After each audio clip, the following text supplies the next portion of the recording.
Le Guiers était considéré comme l'une des meilleures rivières à truites de France. Cette rivière prend naissance à Saint-Même, en Savoie, coule ensuite vers Entre-deux-Guiers, Les Échelles, Pont-de-Beauvoisin et se déverse dans le Rhône après avoir parcouru 50 km entre les départements de l'Isère et de la Savoie. Le village de Pont-de-Beauvoisin a une situation particulière. Il est traversé par le Guiers, sa rive gauche est en Isère, sa rive droite en Savoie. Depuis 15 ans, l'installation d'industries et autres entreprises sur les deux rives a totalement pollué la rivière. Je me rappelle de mon enfance les baignades qu'on faisait dans le Guiers. Et maintenant, il ne faut pas parler d'aller se baigner dans le Guiers. Parce que se baigner dans le Guiers, ce serait un tour à l'hôpital le lendemain, je vous le garantis. Alors les habitants, qu'est-ce qu'ils disent, les habitants de Pont-de-Beauvoisin? Les pêcheurs ronflent. Tout le monde ronfle. Hein. Les baigneurs, les gosses d'été, ils ne peuvent pas se baigner. Nous avons un endroit sur la Romagny, on appelle sur les molasses. C'est un banc de molasses qui a 100 mètres de long sur 40 mètres de large. C'est tout en fente. D'un mètre de large, 80. Alors il y a 80 cm d'eau, 1 mètre, 50 cm d'eau. L'été, c'est plein de gosses là-bas après se baigner. L'année passée pour les vacances, là, au mois d'août, la teinture des Échelles, tous les samedis et les dimanches, je peux le prouver. Il était rouge ou bleu, infernal, minable. Alors les gosses ne peuvent pas se baigner, il n'y a rien à faire. Alors ça ronfle, les pêcheurs, les baigneurs, ça fait joli. C'est une usine à papier qui se trouve à 15 km en amont du pont de Beauvoisin qui pollue le plus. Les colorants chimiques utilisés teintent le Guiers, les déchets de pâte à papier colmatent le fond de la rivière.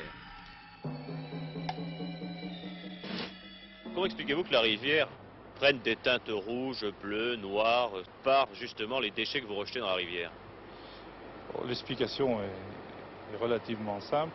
Nous colorons dans la masse le papier. Le papier est fait avec une très grande quantité d'eau, de l'ordre de plusieurs centaines de mètres cubes à l'heure.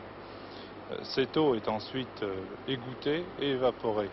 Lors de l'égouttage, le colorant reste dissous dans l'eau et nous n'avons pas de procédé actuellement pour éviter cette coloration. Est-ce que les produits que vous rejetez dans la rivière sont des produits toxiques? Les produits que nous rejetons sont approvisionnés que lorsqu'ils ont fait l'objet d'analyse et d'études de non-toxicité. Vous avez été le voir, le directeur de la papeterie des Échelles? Je ne suis pas allé le voir, mais la société, le président est allé la voir. Wow. Il avait été condamné à une amende il y a 3 ans. Mais ils s'en fichent. Si on leur dit qu'on les embête, ils disent qu'ils vont fermer l'usine. En fait, nous sommes victimes d'une organisation sociale. L'industrie est là pour faire vivre les ouvriers qui travaillent dans l'usine. L'usine actuellement est dans le pays la seule industrie importante et représente environ 200 salariés pour une population entre deux guillemets de 8 à 900 habitants. Et alors, il y a quelque chose en papeterie, quand nous avons fait ce procès il y a de ça 8 ans maintenant, ils ont tout de suite construit la station d'épuration. Oui, c'est pas en route. Ils ne s'en servent pas, alors c'est bien plus drôle. La station de décantation existe. Oui, mais elle n'est pas suffisante. Elle est suffisante, elle n'est pas assez technique, pas assez moderne. Il faudrait l'améliorer. Cette amélioration coûte assez cher, de l'ordre de 1 million de nouveaux francs. Actuellement, la société n'a pas les moyens financiers de faire cet investissement. Ou si elle les trouve, ce sera au détriment d'investissements de productivité, donc de survie pour l'entreprise dans 2 ou 3 ans. Ce qu'il faut voir, c'est qu'il ne faut pas mettre en péril une société pour des questions de pollution. Donc ce serait à l'État, c'est-à-dire à nous tous, contribuables, à vous payer des stations d'épuration ou de décantation. De toute façon, ce sont les contribuables qui paient, étant donné que si nous investissons, nous devons bien payer ces investissements, et pour payer, il faut vendre plus cher, et pour vendre plus cher, il faut que le consommateur paye plus cher. Je sais très bien que les industriels ont fait le nécessaire en ce qui concerne les bassins de décantation, mais ceux-ci s'avèrent insuffisants et inefficaces, étant donné les nouveaux produits qu'ils empochent chaque année. Mais vous ne pouvez pas les empêcher de déverser leurs déchets dans la rivière. Nous avons, encore avec la société de pêche, nous avons épaulé la société de pêche dans un procès qui a eu lieu l'année dernière. Nous avons fait des interventions au point de vue préfectoral. J'ai tout un dossier, soit du côté Savoie, soit du côté Isère, soit aux préfectures, soit aux eaux et forêts. Nous avons fait toutes les interventions désirables. Et que vous a-t-on répondu? Eh bien, on nous a répondu qu'ils s'en occupaient naturellement. Ils s'en sont bien occupés également, mais ça s'avère inefficace. Est-ce qu'il est normal que des industriels polluent une rivière, enfin la colorent de toutes les couleurs, une rivière qui appartient à tout le monde et pas à eux. Bien sûr que ça ne semble pas normal, mais enfin ça s'est fait. Cette industrie a dû progresser au cours des années, et chaque année il y en a un petit peu plus. Alors, est-ce que vous avez la possibilité de faire en sorte que tout cela cesse assez rapidement et que le Guiers devienne une rivière claire? Moi personnellement, je vois pas bien par quel bout le prendre, je vous le dis franchement. Mais je crois qu'il y a quelque temps, à la papeterie, justement, il y a eu un déversement de produits toxiques et qu'il y a eu des truites de mortes sur 5 km. Oui, oui, ça c'est arrivé plusieurs fois. Mais vous savez, ça c'est toujours... ils y ont toujours arrangé, ils ont arrangé l'affaire pour que ça s'ébruite pas trop, comprenez?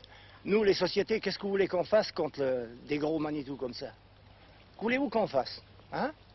Je vous le demande. Mais il n'y a pas que la papeterie des échelles qui pollue le Guiers. L'extraction des graviers est faite en dépit du bon sens. Regardez cette truite qui est prise au milieu des graviers et rejetée dans une rivière qui ne peut plus la nourrir. La flore est entièrement détruite par la drague. Rien qu'à Pont-de-Beauvoisin, un village de 1300 habitants, les pêcheurs ont dénombré 3 dépôts sauvages d'ordures ménagères. Est-ce que la pollution a eu des effets désastreux sur les truites sauvages? Bon, bien sûr, la truite sauvage a presque complètement disparu. Ce n'est plus que des truites de l'alvilage maintenant. Ce sont des truites des Allemands qui sont déposées chaque année. Chaque année, il y a un alvinage, ils mettent des milliers de truitelles, vous savez. Alors sur ces milliers, eh bien, il y en a à peu près un tiers ou un quart qui meurent. Nous trouvons de temps en temps des truites le ventre en l'air. Et ces truites, elles sont pleines de furoncles, principalement le long des ouïes, là, le long des ouïes, sur la bouche. Pêcher dans un égout, c'est pas pensable, quoi. Alors qu'autrefois, les gens venaient nombreux, même que pour se promener sur le bord de la rivière. Vous comprenez, c'était propre, c'était gai, agréable. On passait la journée au bord de la rivière, tranquille.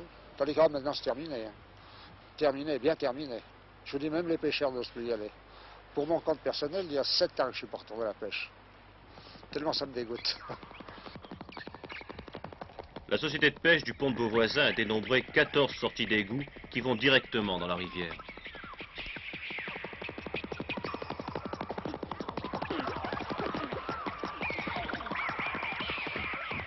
Tous les déchets qui sont rejetés dans le Guiers se déposent. Se déposent sur le fond de la rivière, ce qui fait une couche de vase qui empêche la prolifération de la nourriture de la truite, des petites crevettes, de tout ce dont la truite se nourrit.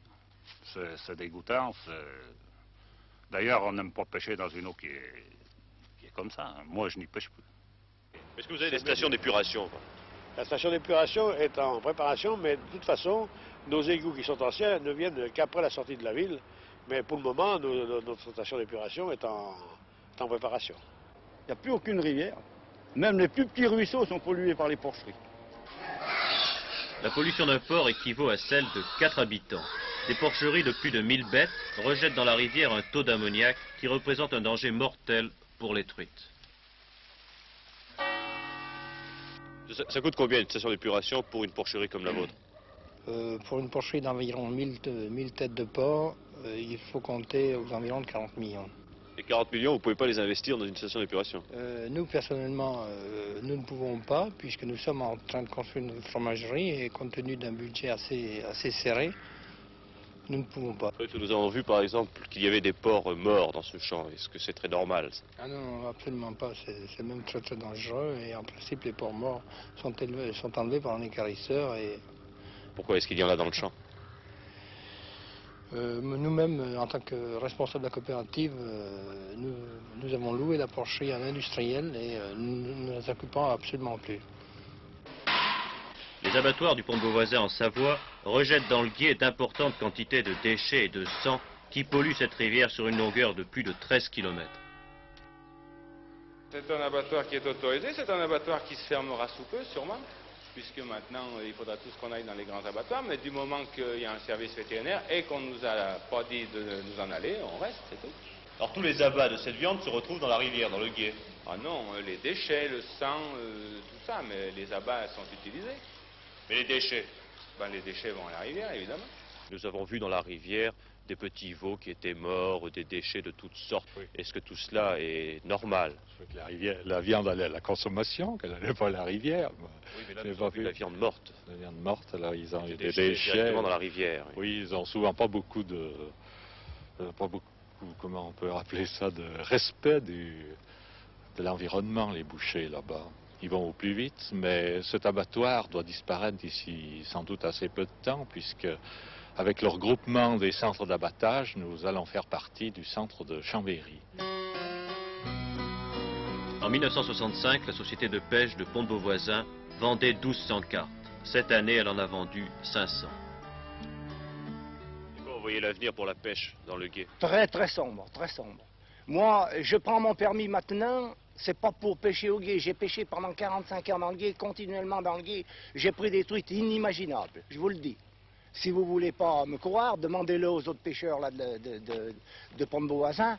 Eh bien, maintenant, c'est inutile d'en parler. Les truites, aussitôt dans la poêle, elles ont un goût de mazout, premièrement. Deuxièmement, un goût fade, amer et tout. C'est pollué complètement, quoi. Il n'y a rien à faire. C'est fini. Oui. Oui.